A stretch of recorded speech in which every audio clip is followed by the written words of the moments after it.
pour apprécier l'impact du numérique, on peut raisonner un peu par l'absurde, c'est-à-dire qu'est-ce qui se passe si on n'utilise pas massivement le numérique ? Il se passe ce qui se passe en ce moment dans notre système de santé, c'est-à-dire une perte d'efficience. On entend beaucoup, il y a beaucoup de gabegies, il y a beaucoup de dépenses inutiles. Mais pourquoi ?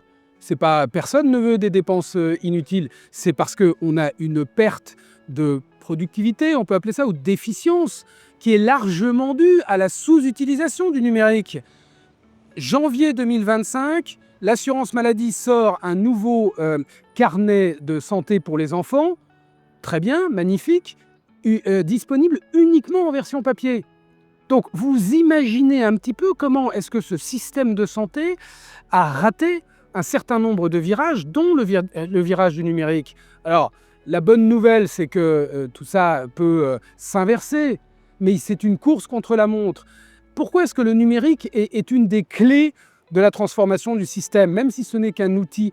Parce que la ressource la plus importante en matière de santé, c'est l'information. D'accord ? Et qu'évidemment, cette information, entre une information sur papier et une information sur numérique, ça change tout.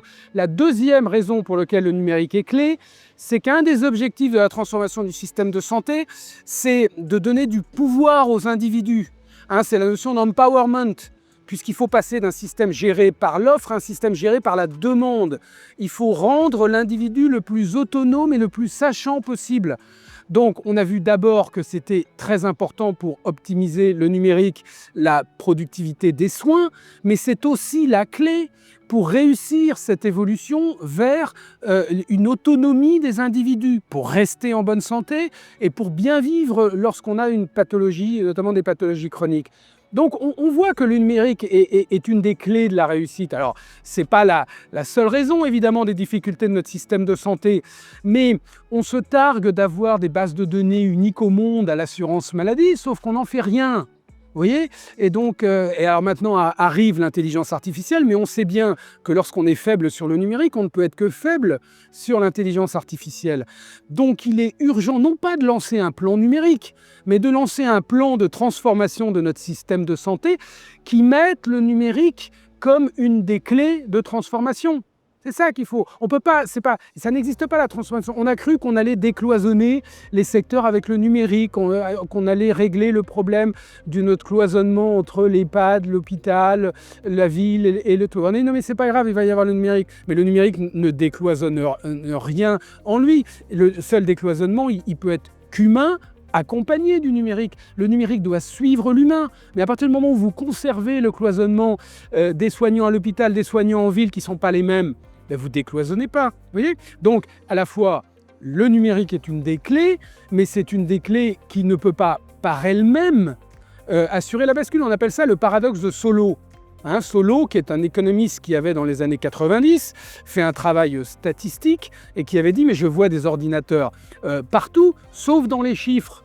C'est-à-dire qu'une fois qu'on a diffusé l'informatique, en fait, on a vu qu'il n'y avait pas de gain de productivité immédiat. Et puis, c'est quand on a fait le grand re-engineering des entreprises, où on est passé d'organisations verticales à des organisations transversales, à matricielles, etc., que là, on a vu tout le pouvoir de l'informatique et les gains de productivité. Bien, c'est exactement pareil avec le numérique. Et c'est pour ça que moi, je suis inquiet sur le court terme et confiant sur le moyen terme concernant le système de santé, c'est qu'une fois qu'on aura fait la transformation du système, notamment comme l'Institut Santé le suggère, ou un autre plan s'il y en a un meilleur, eh bien là, on va voir tout le potentiel extraordinaire du numérique, de l'intelligence artificielle, des robots, de tout ça. Mais pour le moment, on n'en voit pas l'impact.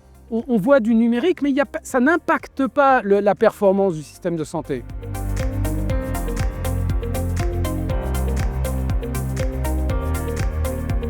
Deux choses. Bien sûr qu'il y a eu des réformes de fait et des évolutions depuis 20 ans, et qui vont à peu près, pas tous. Le 100% santé est une ânerie. Le conserver, on a parlé des complémentaires santé, un système à 2 étages est une ânerie. Mais il y a beaucoup de choses qui vont dans le bon sens, comme notamment dans le numérique. Le seul problème, c'est que quand vous avez un problème systémique, vous le réglez par une réforme systémique, pas par des réformes paramétriques ou des réformes ponctuel et qui agit sur les composantes. Vous voyez? Donc, malgré les bonnes choses qui ont été faites, on peut parler de mon espace santé, mais pourquoi mon espace santé est aussi pauvre?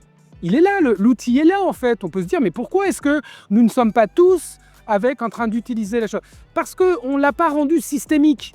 C'est-à-dire que vous allez chez un médecin aujourd'hui, personne ne vous parle de mon espace santé. D'accord? Donc, ou très peu.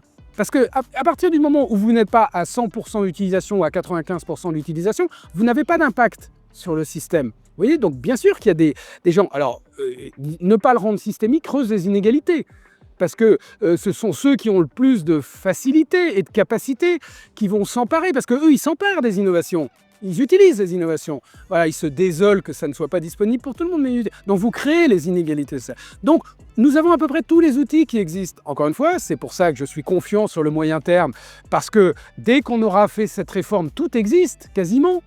Quelques éléments à créer. Et il faut bien... Pourquoi c'est...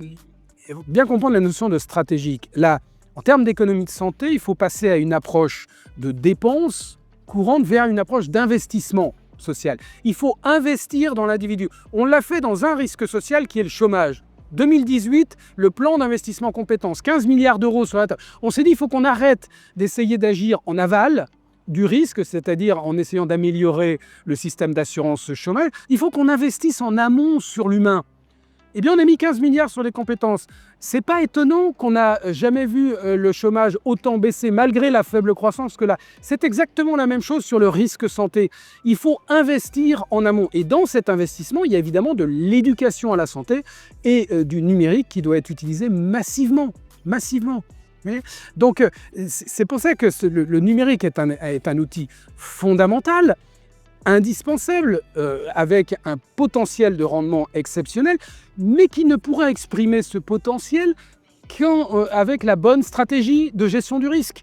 Un système de santé, c'est un système de gestion de risque. Quand vous n'avez pas la bonne stratégie de gestion de ce risque, le système ne peut pas fonctionner.